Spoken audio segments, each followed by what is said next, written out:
Welcome to ஃப்ளோயிட் Mind. இன்னைக்கு நம்ம top 20 technology trends in 2026ஓட பார்ட் 1 தான் பார்க்க போறோம். அதாவது பிசிஐ. நம்ம எல்லாமே நம்ம லைஃப்ல நிறைய மிஷின்ஸ் வந்துட்டு யூஸ் பண்ணியிருப்போம். Like AC, TV, washing machine எல்லாமே நம்ம யூஸ் பண்ணிட்டு இருப்போம். இது எல்லாமே நம்ம எப்படி கண்ட்ரோல் பண்றோம்? ஒரு ரிமோட் மூலியமா ஒரு மேனுவலா பட்டன்ஸ் மூலியமா நம்ம கண்ட்ரோல் பண்றோம். இதுவே இந்த மிஷின்ஸ் எல்லாம் நீங்க நினைச்சோனே வேலை செய்யற மாதிரி இருந்தா எப்படி இருக்கும்? எந்த ஒரு மேனுவல் ஒர்க்குமே இல்லாம.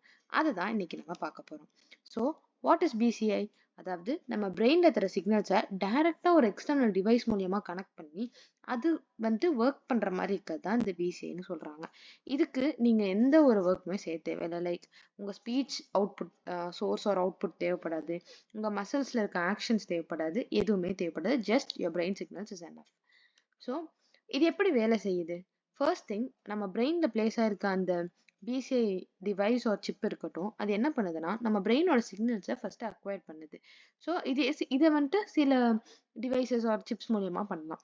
தென் செகண்ட் திங் இஸ் அதை ப்ரீ ப்ராசஸ் பண்றது. நம்மள்ட்ட இருந்து அப்சர்வ் பண்ண அந்த சிக்னல்ஸை எந்த ஒரு நாய்ஸ் ஆர் எந்த ஒரு எக்ஸ்ட்ரா திங்ஸ்மே இல்லாம ஆம்பிளிஃபை பண்ணி க்ளீன் பண்றது. அந்த third thing is feature extraction. நம்ம எல்லாமே ஒரு ஆக்ஷன் செய்யறோம்னா அந்த நம்ம நினைக்கிற தாட்ஸை வந்துட்டு அந்த டிவைஸ் ஒன்றும் டிரான்ஸ்கிரைப் பண்ண போறது இல்லை. இப்போ நீங்க மூவ் பண்ணும் ரைட் சைடு அப்படின்னு நினைச்சீங்கன்னா அதை மூவ் ரைட்னா அதை டிரான்ஸ்கிரைப் பண்ண போறது இல்லை. ஜஸ்ட் உங்களோட தாட்டோட பேட்டர்ன் அதாவது அப்சர்வ் பண்ணும். நீங்க உட்காரணும்னு நினைக்கிறீங்க, அப்ப அதுக்கு நீங்க வந்துட்டு சிட்டுன்னு ஒரு டிரான்ஸ்கிரிப்ஷன் அங்க நடக்க போறது இல்ல.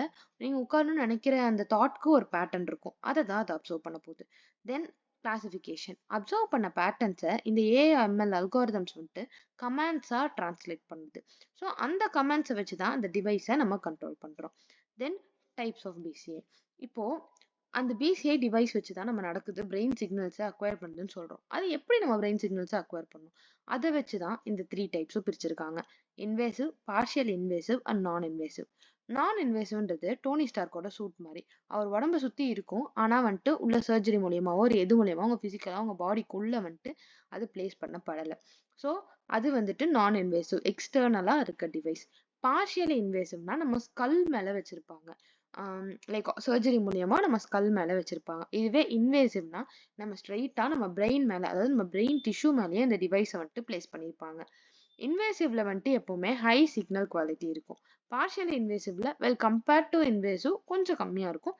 நான் இன்வேசிவ்ல இது ரெண்டுத்தையுமே கம்பேர் பண்ணும்போது இன்னுமே கம்மியா தான் இருக்கும். ஸோ இந்த பிசிஐயை நம்ம எங்கெங்கெல்லாம் யூஸ் பண்ண போறோம்? நியூரோ ப்ரோஸ்தட்டிக்ஸ், அதாவது robotic arms and legs. Paralyse பீப்புள்லாம் இருப்பாங்கல்ல, ஸோ அவங்களுக்காக அவங்க நினைச்சோன்னே இந்த ரொபோட்டிக் ஆர்ம்ஸ் அண்ட் லெக்ஸ் வந்துட்டு மூவ் பண்ற மாதிரி அவங்களுக்கு ஒரு இன்னொரு ரீபர்த் மாதிரி அந்த லைஃப்லாம், அதெல்லாம் அது வந்து எவ்வளோ இம்பாக்ட் இருக்குன்றதை யோசிச்சு பாருங்க. Next, communication.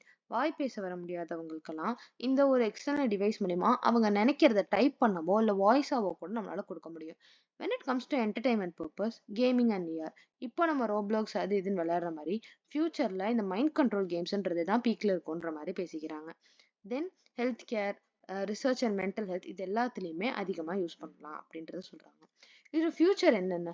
Mind to mind communication. நம்ம நினைக்கிறத இன்னொருத்தவங்க வந்து இப்போதைக்கு புரிஞ்சுக்க முடியாது. இப்போ வந்துட்டு நான் ஒன்று நினைக்கிறேன்னா அது ஆப்போசிட் பர்சனுக்கு புரியாது. நான் என் வாய் வழியா சொன்னாதான் புரியும்.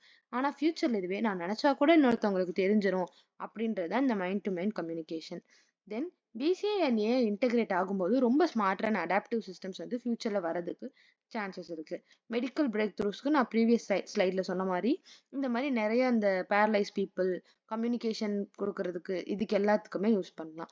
எவ்ரிடே யூஸ்னு வரும்போது நம்ம ஸ்மார்ட் ஹோம்ஸ், விஆர்ஏஆர் கேம்ஸ், இந்த மாதிரி நிறைய இடத்துல யூஸ் பண்ணலாம். Affordable headsets. இது என்னன்னா when it comes to நான் இன்வேசிவ் பிசிஐ நம்ம அதை மட்டும்தான் அஃபோர்ட் பண்ண முடியும்.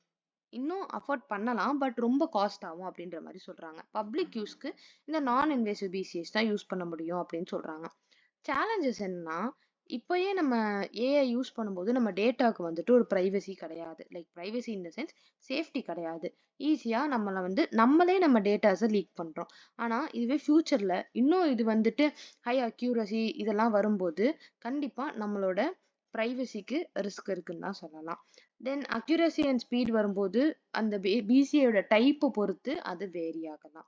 Long term safety, especially in invasive implants. ஏன்னா இது வந்து ஸ்ட்ரெயிட்டாக சர்ஜரிக்கல் மூலியமா உங்கள் பிரெயின் டிஷ்யூஸ் ஒரு பிரெயின் ஸ்கல்லில் வந்துட்டு பிளேஸ் பண்ணுறாங்க. ஸோ அது வந்துட்டு ஹியூமன்ஸ்க்கு எந்த அளவுக்கு சேஃப்டின்றது தெரியல.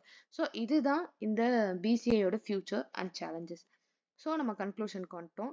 மெஷின்ஸ் அண்ட் ஹியூமன்ஸ் ரெண்டு பேரும் ஒரே லைஃப்பை ஒரே மாதிரி லீட் பண்ணுறதுக்கான ஒரு ஃபியூச்சருக்கான டோர் தான் இந்த பிசிஐன்னு நான் சொல்லுவேன். So from health care to gaming, இந்த பிசிஐக்கு the possibilities are endless.